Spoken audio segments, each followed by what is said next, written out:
ማንን ነው? አዳምን ነው? ሔዋንን ነው? አይደለም፣ ሰውን ነው። ሰውን ከሆነ የተናገረው ሰው የሚባለው አዳም ነው ወይስ ሔዋን ናት? እንደ አርአያችን እንደ ምሳሌያችን ብሏልና ለአዳም ብቻ ስለተናገረለት የአዳም ጾታ የእግዚአብሔር ጾታ ነው ወይም የእግዚአብሔር ጾታ የአዳም ጾታ ነው ብሎ የሚናገር ሰው ካለ ሔዋንም በጾታዋ ተገልጻ የተፈጠረች ፍጥረት ናት ወይም ከአዳም ጎን የወጣች ፍጥረት ናት። በስምንተኛው ቀን ርኩብ የሆነች ፍጥረት ናት። እንዲህ ከሆነች የሥላሴ ጾታ ወይም ጾታ አለው እግዚአብሔር ተብሎ ከተነገረለት ጾታውን የሚወክል ጾታ አዳም ወይ ጾታ ሔዋን ለማን ነው ሊሰጥ የሚችለው? አንድ ቁጥር 2 የጾታ አገልግሎቱ ምንድን ነው? ለማንኛውም ፍጥረት የተሰጠው ጾታ በአንደኝነት ብቻ የማይኖር ሁለተኝነትን የሚተካ አኮ አሃዱ አንድ ብቻ ስለማይሆን ወይ ከውን ካላአ ሁለተኛን ስለሚሆን እርባታ ስላለበት የመራቢያ አካል ተሰጠው ማለት ነው። ለእያንዳንዱ ፍጥረት የመራቢያ አካል ኑሮት ሁለተኝነትን ገንዘብ ያላደረገ የለም፣ ያደረገ የለም። ይሄ ማለት ምን ማለት ነው? መላእክት ሁለተኛ አካል ኑሮት ያልተራባ ፍጥረት የለም። አንድ ጾታ ሳይኖረው የተራባ ፍጥረትም የለም። እያልኩ ያለሁት መላእክት ጾታ የላቸውም ምንላቸው አያገቡም፣ አይጋቡም፣ አይዋለዱም። የጾታ አገልግሎቱ ዘርን መተካት ከሆነ በነገረ መላእክት ይህ አስተምህሮ ከንቱ ይሆናል ማለት ነው። የሰው ልጅ አስተምህሮ በሰው ላይ የሚተረጎመው ለመላእክት ሲታደል በመላእክት ዘንድ ያ ስለሌለ ትክ የለም ማለት ነው። ድንጋይ አይራባም፣ እንጨት አይራባም። ይሄ የማይራባው አካል እንጨት የሚራባ በፍሬ ነው፣ ራሱን የቻለ ሌላ ህልውና አለው። ዳሩ ግን የጾታ መገለጫ ሆኖ የተቀመጠለት ፍጥረት አይደለም። ለሰው ለእንስሳት ጾታዊ መራቢያ ወይም ጾታዊ ስመ ስያሜ የተሰጣቸው የሚራባ ስለሆነ ነው። ለአብ ለወልድ ለመንፈስ ቅዱስ ጾታዊ መገለጫ ካላቸው ይራባሉ ወይ? ሎቱ ስብሐት ምስጋና ይድረሰውና አብ ወልድን የወለደበት በመራቢያ አካል ነው ወይ? ወልድ ከአብ የተወለደበት ያን የመራቢያ ህልውና ይዞ ነው ወይ? አብ ወልድን የወለደበት የመራቢያ ህልውና በዚያ በኩል ከሆነ ወልድ ከአብ ሲወለድ አብ ወልድን የወለደበት የመራቢያ አካል እርሱ ጋርም አለ ካለ ወልድ ለምን አልወለደም? አንድ ሁለተኛ አምላክ አምላክን በመራቢያ አካል የሚወልድ ከሆነ ሌላ አምላክ ያልበዛ ብዥ ያልሆነ ለምንድን ነው? ሶስተኛ ራሱ አምላክ በህልውናው በመራቢያ ጾታዊ አካል ህልው ሆኖ የሚኖር ከሆነ ህልው የሆነበት ያ የሚወልድበት መዋለጃው ማን ነው? ማለቴ ጾታዊውን አካል የፈለገው ከማን ጋር ጾታዊ ህልውና ሊያደርግ ነው? ስለዚህ ከንቱ አስተምህሮ ነው ማለት ነው። ጾታ ለእግዚአብሔር አይነገርም። በነገራችን ላይ ይህንን ቃል በመናገሬ እጅጉን አፍራለሁ። ለምን ካላችሁኝ አንዳንድ ጊዜ እኔ እንኳን በእኔ ዘመን ጉባኤ ቤት ስናጠና አባቶቻችን ከህግ ውጭ የሆነውን አስተምህሮ ከህግ ውጭ ማለት መልዕልተ ህግ ከአእምሮ በላይ የሆነው የሚያስጨንቀውን ሐሳብ ይሄንን ተውት ለመንፈስ ቅዱስ ስጡት እየተባለ ሲታለፍ ብዙ ምስጢራትን አውቃለሁ። ፍትሐ ነገሥት ሊቃውንት እንደምታውቁት የፍትሐ ነገሥት መምህራን ስላላችሁ ታውቁታላችሁ። በፍትሐ ነገሥት ህግ በዘመኑ ሲተገበር የነበረ ዛሬ ደግሞ ህቡ ሆኖ ተውት ተብሎ የተቀመጠ ለመተግበር የማይመች ቦታ አንድ፣ ሁለተኛ በችግር ዘመን ስርዓት ሆኖ የተሰራ ዛሬ ግን ችግር ስለሌለብን በመጠንም ቢሆን ቤተክርስቲያን በእግሯ የቆመችበት ዘመን ስለሆነ የማይተገበሩ በቃ ልዩ ልዩ ትርጓሜያት አሉ። በቤተክርስቲያናችን ምስጢር አደባባይ እየወጡ ሁሉም ከሰዎች ህሊና አቅም በላይ የሆነ ማን ፈጠረ ቢባል ሥላሴ ብሎ መመለስ በማይችል ነገር ሃይማኖቱን ስርዓተ ዕውቀቱን ባላገናዘበ ትውልድ መካከል እንኳን ይቅርና በእውቀት በቅድስና የማይዳኝ ምስጢር እያመጡ የትውልድ አእምሮ ማደንዘዝ ማወዛገር፣ ይሄ ለኔ በእውነት በጣም የሚያሳዝን ጎዳና ነው። ምክንያቱም እኔ አባቴ የተናገሩት በጣም ትልቅ መምህር ናቸው።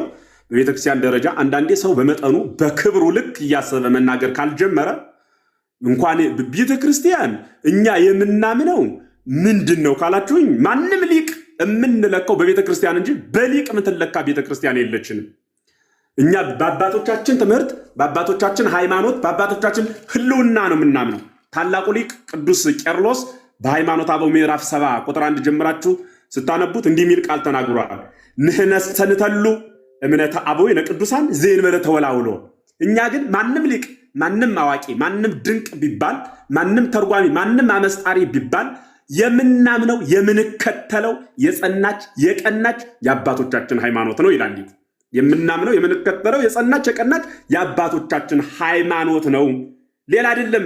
ወነአምን ከመ ወልድ ዋሂድ ዘተወልደ እምአብ፣ ከአብ የተወለደ በማይመረመር በማይነገር ምስጢር በተወለደ በአብ እናምናለን። የምናምነው ግን ማን በነገረን ነው አለ? አባቶቻችን በነገሩን በዚያ እናምናለን። ነሳ ሥጋ ወኮነ ሰብአ፣ ሥጋን ነሳ ሰውን ሆነ ተብሎ የወንድነት ግብር በራሱ ለወልድ ተቀጽሎ የተነገረለት በሥጋ ተገልጾ ስናየው ነው። ከዚያ በፊት በወንድ ግብር አይገለጽም ወይ? ይነገራል። እና መጽሐፍ ምንን ይቻል? መሸከም አይችልም። መሸከም አይችልም ማለት ምን ማለት ነው? የእግዚአብሔር ጾታዊ ንግግሩን በምን ይገለጽ? በሴት ቢገለጽ እግዚአብሔር በወንድ አንቀጽ አይነገርለትም ወይ ብሎ የሚጠይቅ አካል ከመጣ፣ በወንድ ሲነገር በሴት አይነገርለትም ወይ ብሎ ሰው ከጠየቀ፣ የእግዚአብሔር ጾታዊ መገለጫው ይህ መልዕልተ ሕግ ነው። መልዕልተ ሕግ ከሕግ በላይ ማንም በቃላት በሐሳብ ሊዳኘው የሚችል አይደለም። ይሄ እግዚአብሔርን ጎትቶ በነገራችን ላይ ዛሬ አንድ የለቀቁት ትምህርት አለ። ምንድነው የጻፍኩት ጽሑፍ አለ ፌስቡክ ድህረ ገጽም በዚህ በቲክታክ ድህረ ገጹም። ምን ማለት ነው?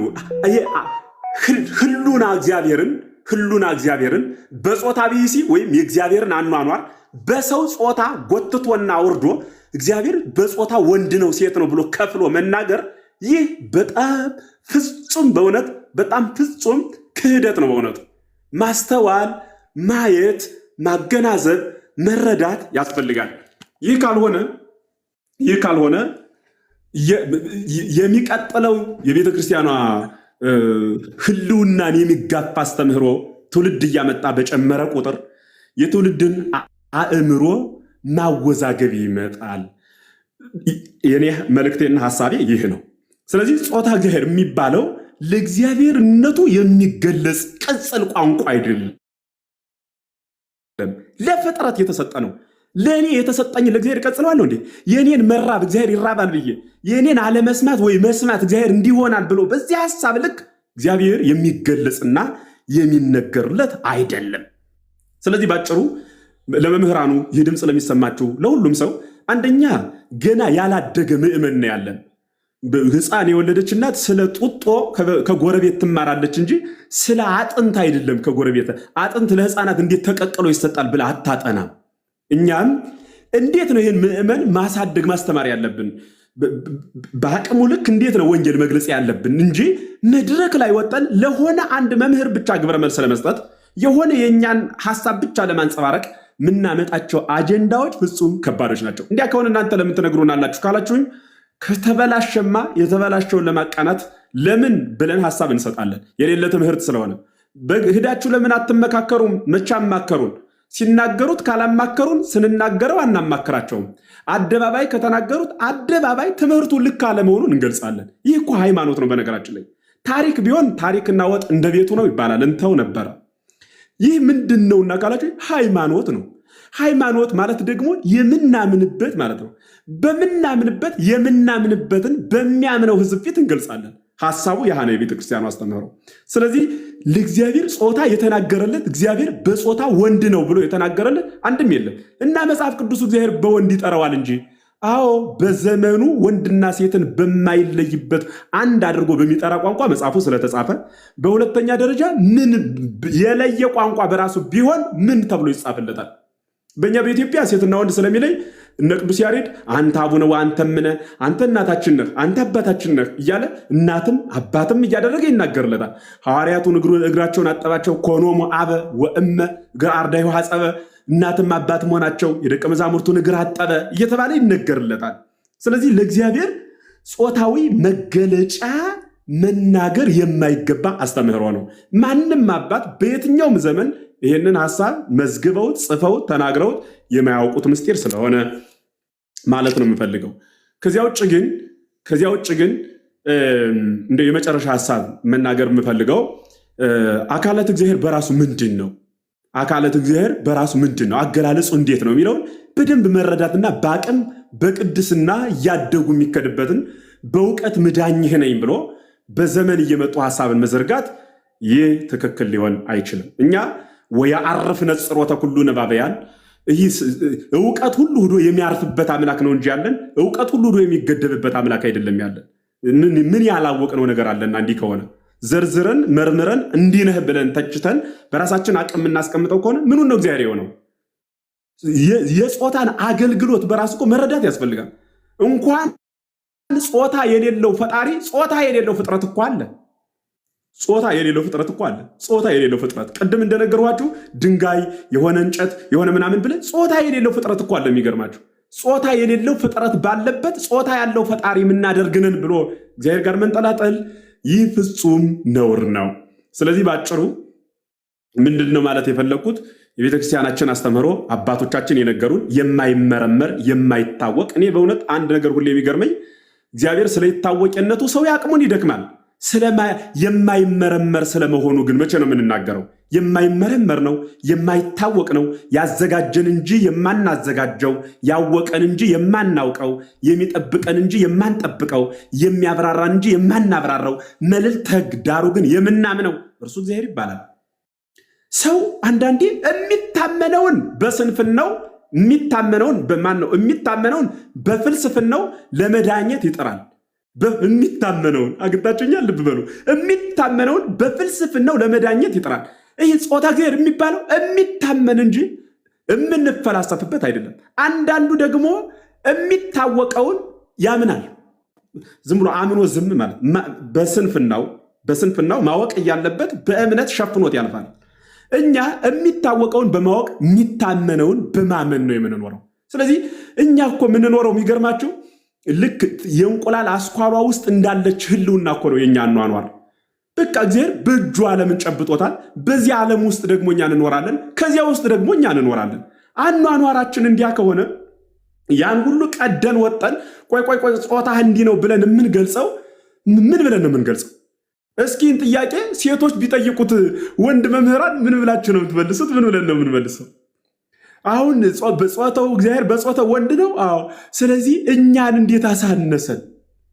ከአዳም ጎን ያስገኘንም ስለዚህ በጾታው እግዚአብሔር እናንተን ስለመሰለ ነው ወንዶችን ራስ አድርጎ እኛን ደግሞ እንዲያደረገን ብላ ሴቷ ብትጠይቅ እንደ ሰውን እንፍጠር ካለ እግዚአብሔር በራሱ ጾታ እናንተን እኛን ደግሞ ከራሱ ጾታ በተቃራኒ እንዴት ፈጠረን የሚል ጥያቄ ቢመጣ መልሱ ምንድን ነው? እንዲሁ በእውነት ፍጹም ይገርማል። ስለዚህ መያዝ ያለባቸው ይሄ መታመን ያለባቸውን ምስጢራት በእውቀት ለመዳኘት መሞከር ሞኝነት ብቻ ሳይሆን ለእኔ እብደትም ጭምርት ነውና እንዲያ ባናደርግ ድንቅ ነው የሚል መልእክቴ ነው። እግዚአብሔር ይስጥልን።